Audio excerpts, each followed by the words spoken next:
好講咩啦，你講安華 Ibrahim 就好啦。乜嘢叫做貪污？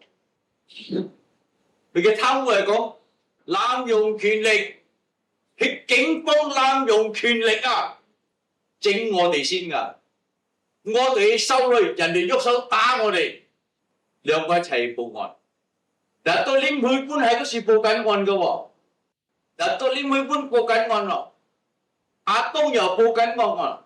嗰個教授講：哎呀，咩你嘅事頭同我嘅事頭講，係咪領會官講咧？唔係領會官喎，佢事頭係邊個咧？冇出，係咪事頭嗰個雲頂嘅咧？阿東會唔會有冇咁嘅可能？個教授講：點解你對打電話俾我嘅事頭？邊個打電話俾事頭？領會官打電話俾事頭行得通，仲更加大。我講會有咁嘅可能冇？但係領會官係邊個嚟嘅？你講俾我聽啦。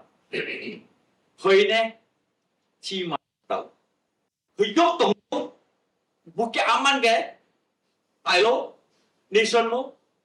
佢喐到冇？佢採咗幾廿蚊嘅大哥行事，嗰陣時都未達到添啊！嗰陣時攞達到未？未，我知道。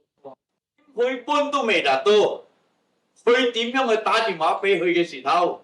你講啦，係咪揾一個大過去嘅打電話俾時頭？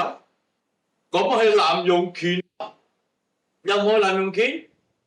之後翻嚟叫我哋人再上拉我哋人扣留，喐手打金河，好彩打翻嗰度好嘢，都係扣留，你扣留人哋打人嘅係。